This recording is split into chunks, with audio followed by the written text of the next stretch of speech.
Hello Internet, Seth Skorikowski, and today we're going to be taking a tour of the classic traveler scenario, Death Station.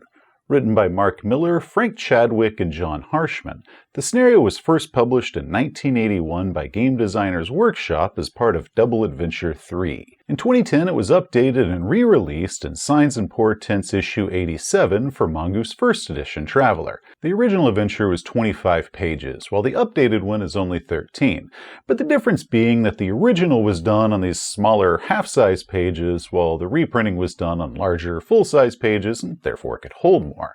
Aside from the badass title that sounds like the name of a metal band, Death Station, this was where gamers were first introduced to the laboratory ship, a popular vessel for travelers for over 40 years now. The adventure is more of a horror dungeon crawl than anything, and serves as a perfect starting adventure for either lesser equipped characters, or new characters, or even new players. Player characters don't even need to have their own starship to do this adventure. We completed this scenario in just a single session, and it was pretty short, but I'm going to offer some suggestions and ideas on how to maybe beef this up a bit. So I'll be sharing those as well as my tips and my criticisms and a few random ideas as a game master who has successfully run this adventure. And I'm Jack the NPC. I'm here to give it to you from a player's side of things, but really, I'm mostly here just to tell jokes and give you a bit of a reprieve from Seth's long-winded rambling. But before we go any further, I must warn you that there will be spoilers. So any players in the audience, please stop here. Send your game masters this way to see about running the adventure for you. Alrighty, Game Masters, let's get this thing started. The adventure takes place on a backwater world with less than a 1,000 population. The original module says that it was the world of Gadden, but you could set this on any backwater world that you like, so you don't have to use that one if you don't want. They didn't even specify the world in the reprinting. While the player characters are in a mining camp, the PCs are approached by a local agent for Lysani Laboratories, and he tells them that he has been unable to get any communication from a Lysani lab ship that's stationed in orbit. He says that this is probably just a routine communications breakdown, but he does need to have it checked out. Holy crap, this is just that smarmy corpo dude from Aliens. Oh, it's probably just a down transmitter, nothing to be concerned about. Guys, we are totally about to get screwed over for a percentage. Now, the original module says that the player characters are working for the mining company at this mining camp at the time, and due to some shady stuff that was in their contract, while their pay is good, it's not enough pay to actually cover their cost of living here. So the travelers start the adventure with a pretty big debt to the company's store, so they're already in the hole. So what this patron is offering them is 2 days' wages, which it's never specified what a day's wages is for them, so I guess that's up to game masters to decide, as well as a free meal aboard the lab ship, which he hands them meal vouchers for. So I'm doing this job for a freaking hamburger? And I still gotta pay for my own drink here? Oh, these corpo types, always trying to find a new way to screw you over. Now, if the travelers do encounter a problem aboard the station, the patrons are going to require that they make a detailed report of what their findings were as to what the problem was, and he's going to pay the travelers extra for that by clearing out their stored debt, as well as purchasing the middle passage off of this planet to wherever they want to go. Oh, well that is way better than just a dry hamburger. Guys, I hope we encounter some problems at that station. I got a couple debts I need forgiven. The 2010 version of this adventure changed this to being 1,500 credits per person to initially go check out the station, plus a bonus of 12,000 if they report any problem, as well as middle passage off the world for each character, and he also still offers them the vouchers for a free meal. I love the fact that this corpo guy is still giving out a free food voucher in the new version of this adventure.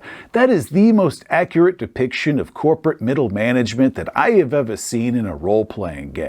Oh, you saved this company millions of dollars. Good job. Here's a pizza party instead of money. If the travelers lack a ship of their own, he's going to offer them the use of an air raft as well as some vac suits to wear in order for them to get to the station, which people driving around in air rafts in orbit while wearing vac suits always makes me think of heavy metal, and I suppose Elon Musk now. The original module gives us this deck plan for the laboratory ship. The updated version gives us this one, which I do like the look of, but the grid lines makes making out the bulkheads between the rooms very difficult to see. I also found this really cool fan-made one, so I stuck a link below if you'd like to use that goes to a Reddit thread where the person had shared it. For those in the audience that don't know how a laboratory ship works, the ring is ring-shaped with a deck along the outside wall. It does have grav plates inside of it, but for experiments that might be disrupted by artificial gravity fields, the ship can turn the grav plates off and then spin to achieve centrifugal gravity. Neat, but it does make mapping it out kind of weird because the deck plane is basically along the inner wall of a cylinder. So Game Masters, I suggest that you do whatever you need to mark this deck plane in a way to keep track of which quadrant leads to which quadrant. Otherwise, you might get confused mid-game and suddenly have the halls leading to the wrong portion of the future hallway. Approaching the station, the PCs don't get any response. The power is clearly on in the station, and for this, I also added that most of the windows were dark, like there wasn't any light coming out of them, and a really good recon check might notice kind of a wild-eyed face, like peering at them through one of the windows before, ducking back down and out of sight. Hey guys, I know that I said that I hoped we had a problem once we arrived here so we could get a bigger payday at the end, and I am really sorry about that because I forgot to specify that I would like a problem that was just a little bit less creepy. There are 4 ways to get inside the station. The docking ring is the main entrance, but it's currently occupied by the docked research pinnace. Next is a floor access plate in the main laboratory. However, it's going to need tools to open that, and because it doesn't have an airlock, opening it would depressurize the lab, possibly killing anyone inside and destroying any valuable chemicals and equipment.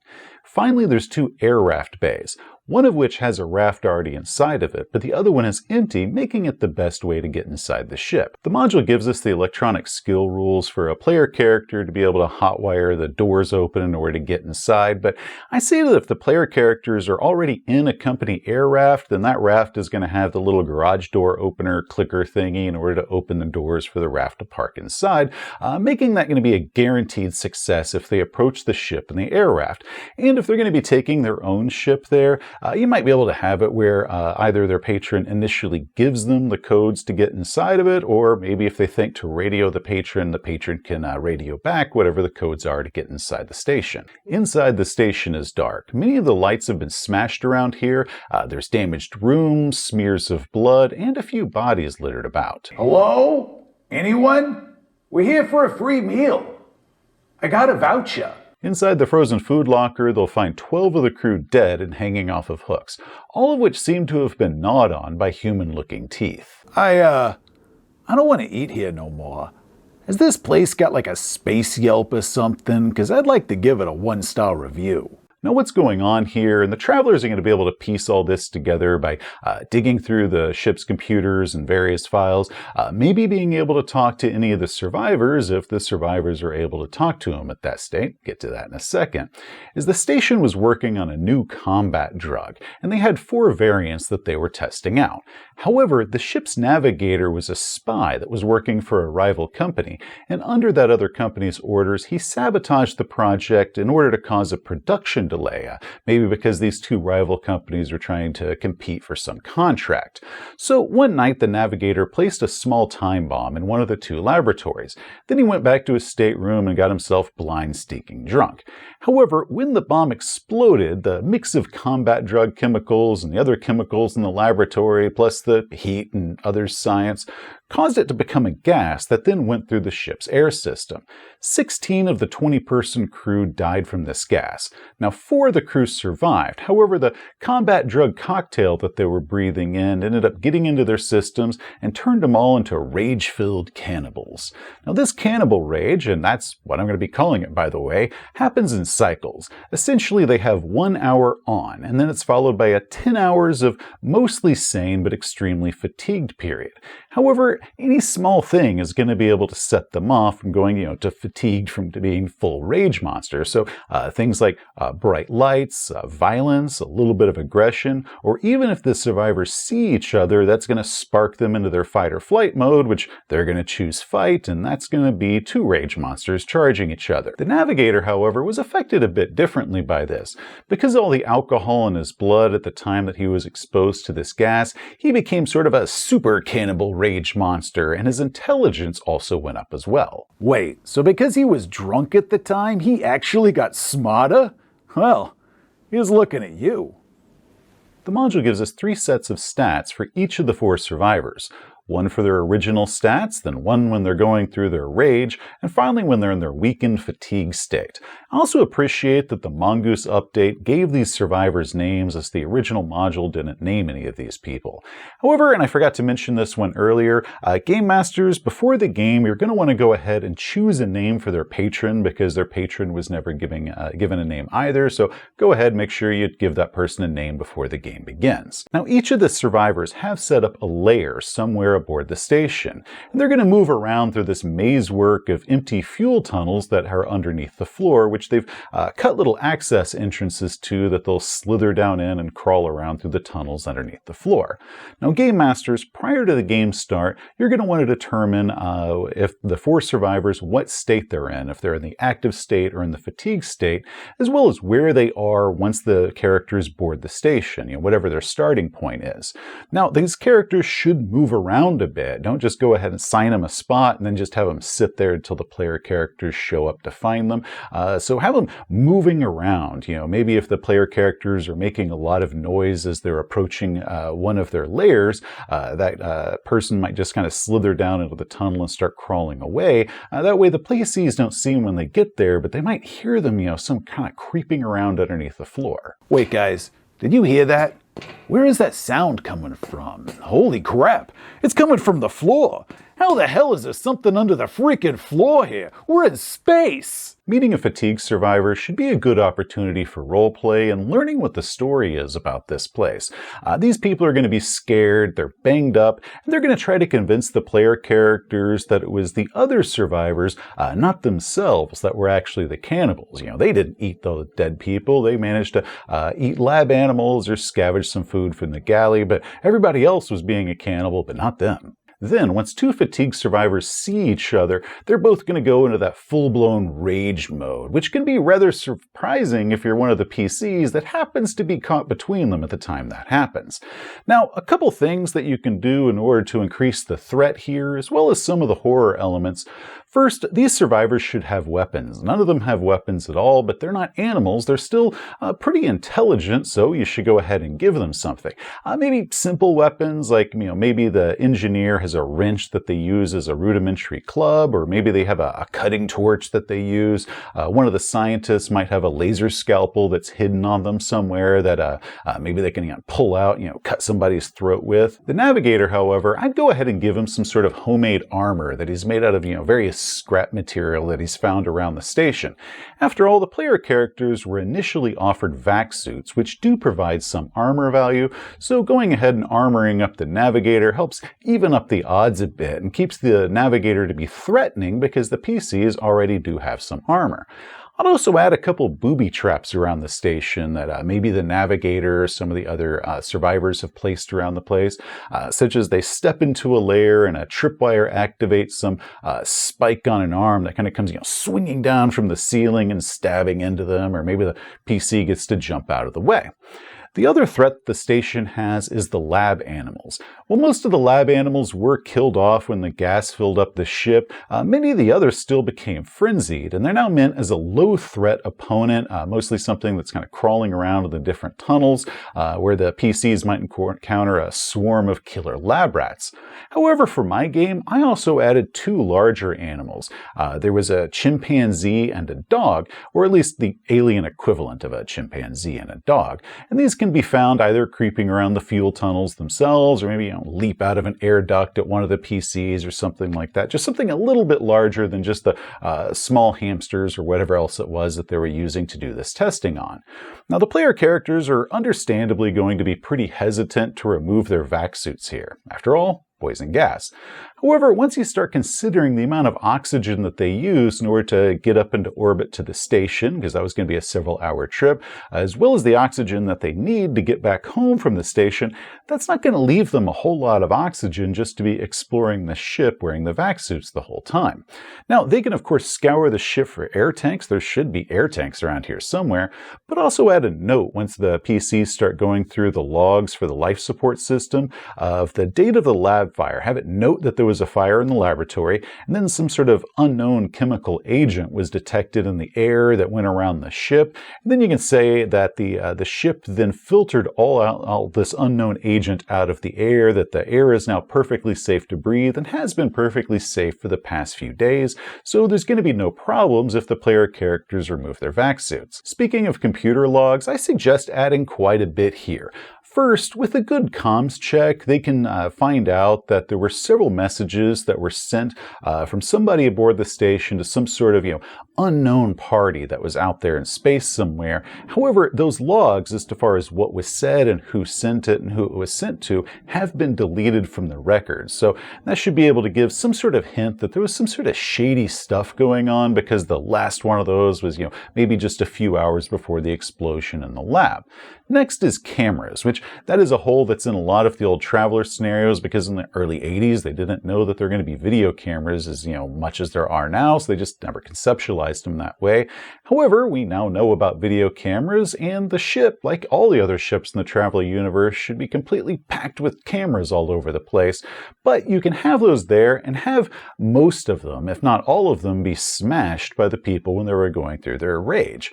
An electronic skill check, once they go inside and they're checking the camera logs and the video records, they might discover that the cameras were intentionally turned off for a 10-minute window prior to this explosion, so the PCs aren't able to determine who went in there and who set up this bomb. Or it might be their first hint that this wasn't just an accident. This was an intentional explosion that somebody had set.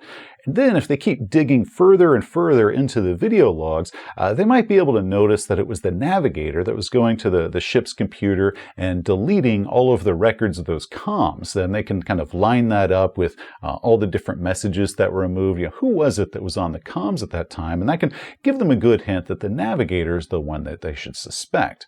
If the travelers find the navigator's computer, which is probably just in his stateroom, they should be able to find the records of all these secret communications that was detailing the plot, the industrial sabotage, and all the details like that.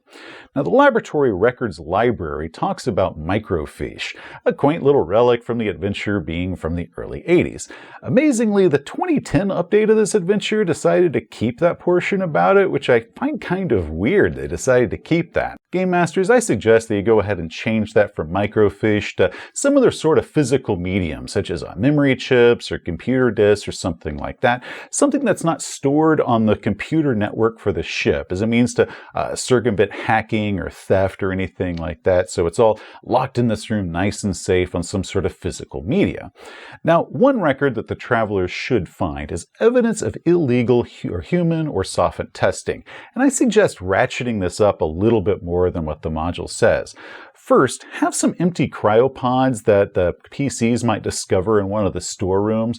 Not like normal low bursts that are set up like they're supposed to be here permanently, but it looks like somebody just kind of wheeled these things in and plugged them in and left them.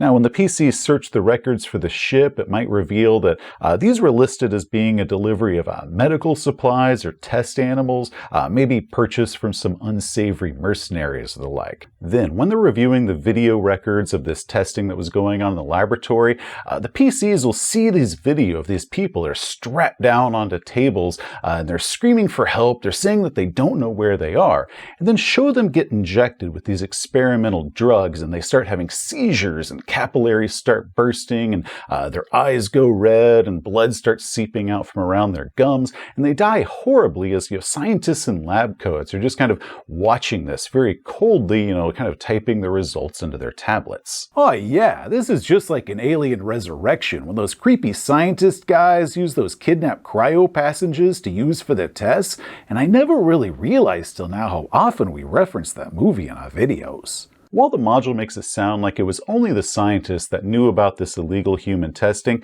it might be fun as do a plot twist where the patron was also in on it as well. And in order to keep the company's secrets about this, the plan was that the PCs were going to go up there, fix whatever problem they had with communication, but then to keep their silence, the player characters were then going to be used as the next test subjects. So this free food voucher was really a final meal voucher? A little note to the people at the station saying, "Hello, we're your next round of guinea pigs." I can't freaking believe it. They were still gonna make me pay for my own drink. Now, one small note about the 2010 Signs and Portents version, under the section about the lounge, it references an item that can be found in location 8C. Now, in the original 1981 version of the module, if you go to location 8, there is a subsection C referencing some stuff that can be found on the ship's computer. However, in the Signs and Portents version, the sections are noted with bullet points instead of letters, meaning that there's nowhere in the module that's called 8C.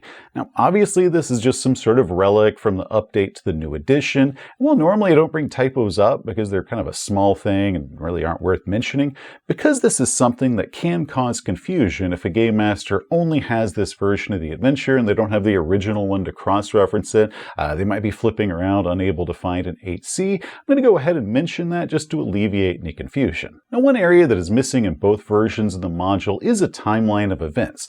All we know about the events aboard the station is that it all began several days ago, but we don't know anything more than that.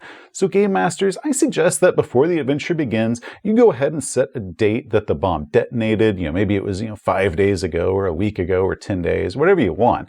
And then if you add any communication records, as I was suggesting, where the PCs can go through that, go ahead and give dates for those, going backwards, because the player characters are going to start looking into this. They're going to be asking a lot of questions because they're going to be trying to piece this together. You don't want to have them have any confusion or start chasing any rabbit holes because they found a hole because you hadn't prepared a timeline and now they think that's clues just because you hadn't prepared it enough yet. So go ahead and do all that beforehand. One area that game masters probably want to expand is the ship's crew. There are 20 crew that are listed aboard the station and 16 died on the night of the explosion. However, we only have bodies for 14 of those crew. 2 of them are in different staterooms and 12 of them are found in the freezer.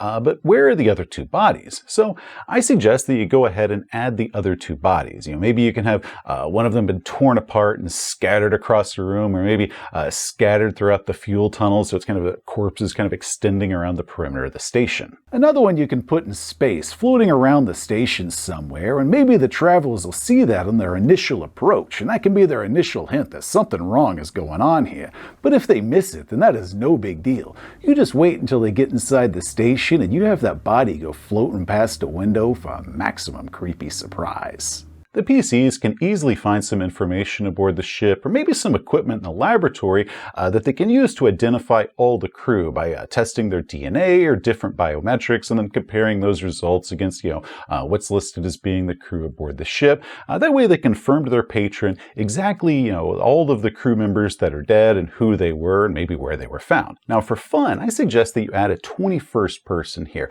some body that they find that's not among the records for the ship's crew. So the player characters might find this body and they think to themselves like, oh my god, maybe this is the person that set the bomb aboard the ship and then they got caught up in this poison gas and they became a victim of their own crime. But then either by checking the body's jumpsuit and it's got a ship's name on it, and then they check the cryopods that were in the storage area and it's got the same ship's name on it, or if they check the video records or the like, they're going to realize that this person was one of those poor kidnapped victims that was brought aboard the station to have testing done on them, and they ended up getting caught in this entire frenzy, which makes them really the biggest victim out of all the people here. I also say, instead of just having the gas instantly kill 16 of the crew, maybe it killed half of them, or maybe just 11 of those people, and then the rest of them got caught up in that sort of blood frenzy. The maddened crew just started, butchering and attacking one another. That makes the events of what happened aboard the station on the night of the accident just seem far more brutal and disturbing, sort of like that scene in Event Horizon. Next, let's talk about those combat drugs. Player characters, being what player characters are going to try to scavenge some of those combat drugs for themselves, so game masters might as well prepare for that in advance. There are 5 types of drugs aboard the ship. One is the regular type that was being used as a control, and then 4 experimental ones. The bomb detonated in the auxiliary lab, meaning that types A and B were destroyed. But maybe you can say that there were a few vials that were located across the room, or maybe inside of a locked refrigerator and were protected from that explosion. Types C and D were in the main laboratory, so unless they got destroyed by rampaging animals or cannibals, there should be some stuff they can find in there, as well as a supply of the regular combat drug. The supply probably isn't going to be that huge. These were only test batches, so saying that it was maybe 2 or 3d6 worth of drugs that were housed in the main lab, while 1d6 minus 3 of the different combat drugs in the auxiliary lab should probably be fine. Now, one thing that my group did when we played this adventure is they decided to download all of the formulas and all of the videos and all of the research about these combat drugs. They then took several samples of all the different vials that they were able to find here, and then they set a small fire in the library to destroy all the physical records of all this research. Their idea being was to blame this damage on the rampaging cannibals. That way nobody would know that they had made off with it. Well, yeah, we didn't want Lysani Laboratories to get that stuff. Those jerks were doing illegal human testing, and the payment for this job sucked. You know what? I'm gonna steal some office supplies too while I'm at it. They can't stop me. Then, once the adventure was complete and they were outside the system, they shopped this formula around, trying to sell it to the competitors for Lysani Laboratories. Now, eventually, of course, Lysani is going to learn about this, and the PCs will make a future enemy out of them. Now, once the player characters get done with the station and they return planetside to give their report to their boss, as well as any survivors that they manage to rescue from the ship, the adventure is done. Now, if you decide to use that idea that the boss was also going to be sending them up there to be experimented on once they're able to solve any problems, their patrons should be a little bit surprised at their return. Now, either way, he should demand a detailed report from them before he pays them whatever they're due. And I mean by that a detailed report. And go ahead and roleplay this out. Have the players give their account of what it was that they found. Have him ask questions and try to see if he can find any holes in their story. Anything that they were trying not to tell him, see if he can kind of figure out any sort of holes of what they might be concealing or what it was they might have neglected to do or neglected to say in their report. For my game, I also added that once the travelers left the planet to go off on their next adventure, one of the cargo crates that they were carrying with them, opened up once they're about 2 days into jump space, and a bunch of assassin spider bots emerged that were set to kill them. A little parting gift from their old boss in order to keep them silent about whatever it was that they saw on the station. Yeah, that guy was a jerk. But the real question I gotta know is, what about the ship? Any way we could just steal the lab ship and keep it for ourselves? That's a fair question. Player characters are known to steal anything that's not nailed down, and a 130 megacredit starship is probably a bit tempting and they might want to try to take that. And I say that the answer to if the player characters might want to make off with this ship is completely up to the game master to decide. Personally, I say that stealing this ship is going to be near impossible to do. First, it's going to need some serious repair, especially cleaning and resealing all of the different fuel tunnels around the ship. Refueling can be done, but very slowly if they use the pinnace for that. However, they're also going to need spare parts in order to do these repairs, which they don't have any spare parts aboard the ship, especially with being in such a backwater system with no real starport. It's also going to take them a lot of time in order to repair the ship, and it might take so much time that Lysani Laboratories sends another group of people to the ship in order to take that back from them. So now the travelers are going to have to defend their broken, stolen space station before they're able to get it repaired and get out of here. So it's not going to be easy for them to do if they decide to do it. However, if the player characters do manage to patch this ship up, manage to jump away, maybe change their transponder, that way it's not constantly being flagged as a stolen ship and bringing people down on them for it, and they go off storming the galaxy in a janky starship that's got no weapons, no armor, a freezer full of corpses, and a corporation that's hunting them down, that sounds pretty freaking awesome. So I actually support it if the player characters pull that off. Overall, I really did enjoy this adventure. What problems it has are pretty easy to manage with a little bit of preparation, and it serves as a great opening adventure for either a new party or new players, and this can also serve as a great opener for a campaign. Well, you're going to need to hunt it down on eBay or used bookstores if you want to get a physical copy like this one. You can pick up a disc with all of the classic Traveler adventures from Far Future Enterprises, or you can pick up a PDF of the updated 2010 version on DriveThruRPG, links below from those. I suggest that you give Death Station a look. Hey, thanks for watching. If you enjoyed the video, please give it a thumbs up. If you want to see some more of our stuff, such as game reviews, RPG philosophy, just hit that subscribe button. Till next time, travelers, You have a great day. You know, I think that this adventure would be a fantastic sequel to the Traveler adventure Flatlined. In that adventure, the player characters crash land on a backwater mining world, only to wake up and discover that they had been kidnapped and loaded into cryopods to get sold off to the highest bidder. So the player characters, they do that adventure, right? Then they gotta wander around the planet till they find one of the largest mining camps, which happens to be the one they're in right now, where they get pitched the job to go to the death station. So they go up to the death station because they want to get some money, right? But that's when they find those cryopods that people have been kidnapped and loaded into so they could do medical testing on them. The player characters are like, holy crap, that could have been us right there. Maybe the player characters even knew some of those people that had testing done on them, right? Like maybe they were their friends, or maybe they were some of their crewmates. And maybe that drug from Flatline, the one that gives you amnesia, maybe that was produced in this very lab right here. So the player characters, you know, they start checking the logs, finding out who it was that they purchased those kidnapped people from, because those are probably the same people that kidnapped the player characters in the first place. So once they're done with this adventure and they get paid, it is time to go off and hunt those people down and get some payback. I think that this is like they were written to be together. Mongoose Publishing should really just republish this adventure for 2nd edition Traveler as a direct sequel to Flatline, like they had always intended it to be that way.